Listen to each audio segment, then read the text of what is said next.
Hi, and welcome to the Oikos Family Podcast. I'm Sonja Wood, and this is Season 2, Episode 27. And you might have noticed the title of this podcast is called Anna's Difficulty. Perhaps you will relate to today's short story that I'm going to put here for you. It's all about somebody feeling left out and not invited.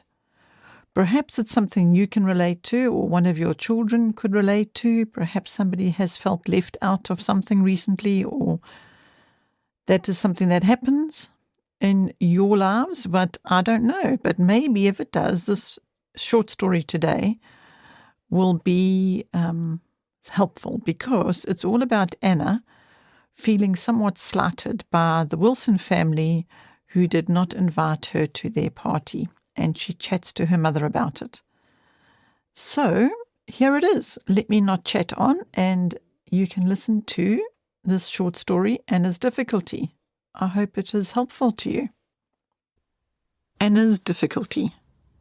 Our friend Anna came home from school one day with her sunny face all in a cloud and looking as if it might presently get a sprinkling of tears. There was one to whom she always went in trouble, besides the other one, God, whom she tried never to forget, and she sought her best earthly friend now. Mother, I do think it is really mean and rude in the Wilsons that they pass me by when nearly all the class of the girls are invited. I don't want to feel bad about such a thing, but I can't help it. I don't know as anybody likes to be slighted. Of course not, said Mrs. Jones.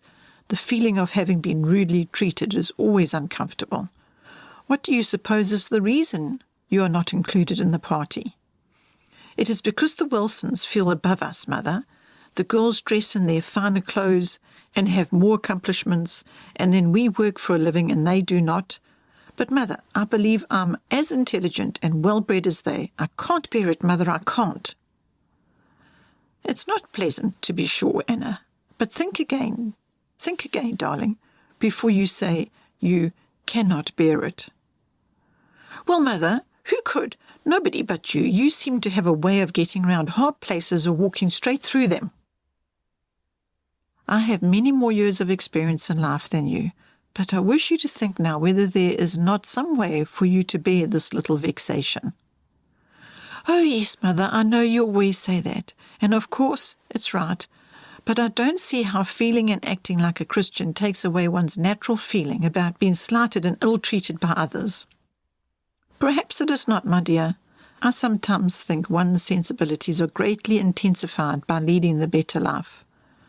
A Christian, in trying to bring his own character up to the point of perfect love and honour, often becomes exacting of such perfection in others, and failing to find it feels exquisite pain. Yet the pain will oftener be because God's great principles of right are violated than his personal feelings are hurt. Which is easier for you, Anna, to be wounded in personal feeling or to see what is wrong against God? Well, I never thought exactly. It is dreadful to see the wrong, but one feels in the other a sense of shame, feels so wronged. It is quite different.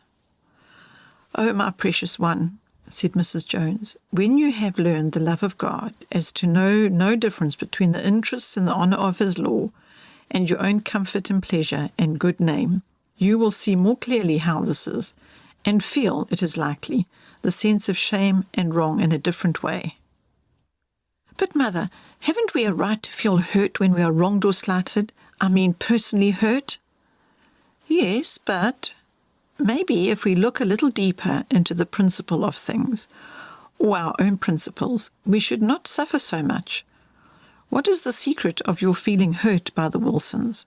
Does the slight make your real self in any respect less or worse? Does it injure you in the estimation of others? Why, no, Mother, I suppose not, but I'm as good as much respected as they are. I don't like to have it to seem that I'm beneath them because I'm not so rich and all that. My dear, I believe we have talked this subject over before, and long ago understood that we desire no position, no companionship which is not ours by right of moral and intellectual character.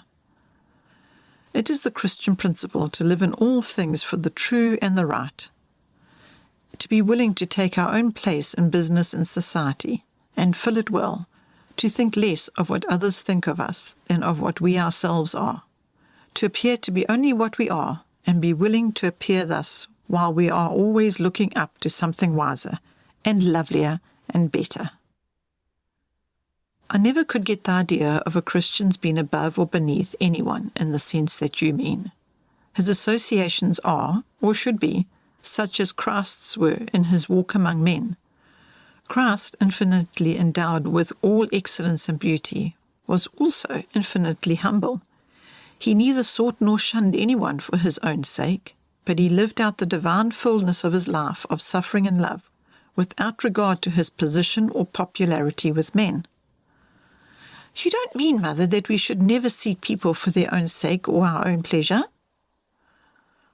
Well, treat others with courtesy and generosity, and after that allow them to be as indifferent to you as you are to those whom you do not prefer.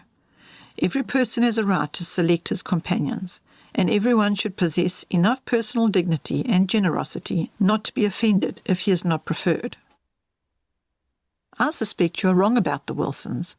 If they do not prefer you for your own sake, they have the right not to do so, and you should accord it to them, just as you take the privilege of not inviting certain others who might feel the same about you as you do towards the Wilsons. And more than this, Anna, if the Wilsons live for different principles, making friends for other reasons than you do, why, indeed, should you care for their especial regard? A friendship built upon the accidents of fortune, distinction, or show has but a sandy foundation at best. There is no security of happiness in any earthly advantage.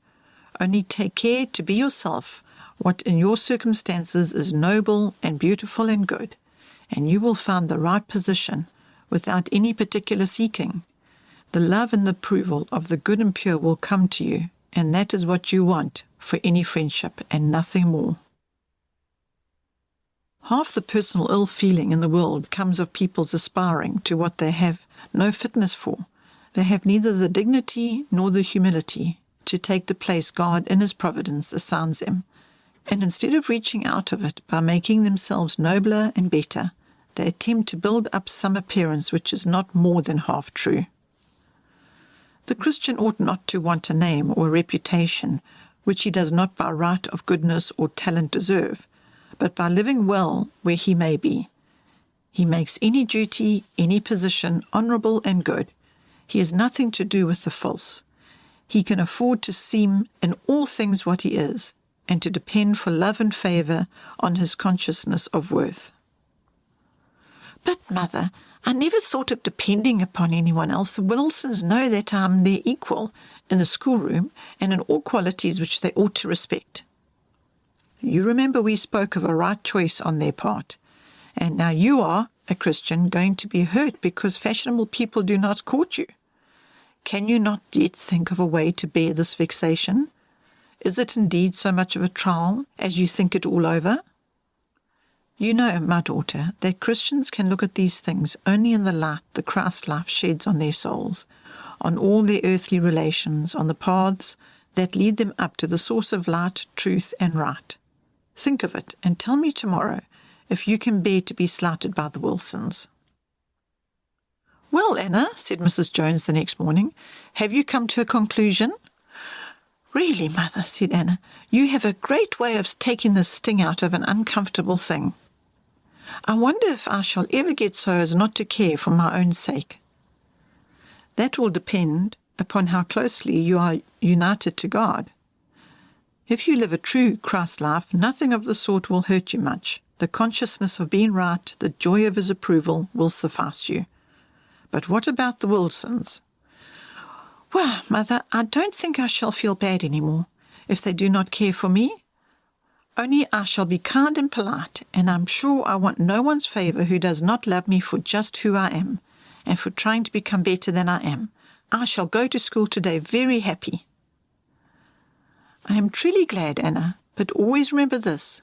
Every soul is created by the same God, purchased by the blood of the same Saviour, and has an individual life as dear to God as any other life.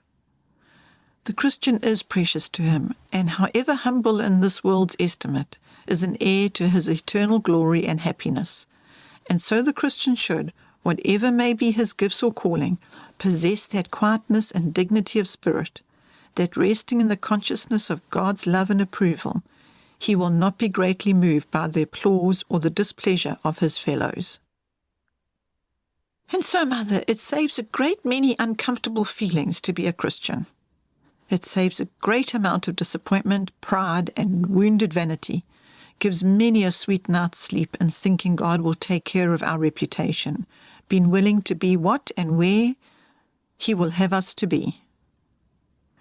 On the whole, Anna, it is a happier, more comfortable thing for the relations even of this life to be a Christian, not a halfway disciple, but a wholehearted and sole believer who keeps no reserves to sting conscience with. He will not feel 1,000 things that sting others, and the real troubles that he must bear are shared by him who has promised to carry our human sorrows. Be at peace with God, my child, and let the love which that peace brings speak in the very tones of your voice, in your manners, and in your ways. Then you need not be embarrassed if duty calls you either to a palace or to a hovel.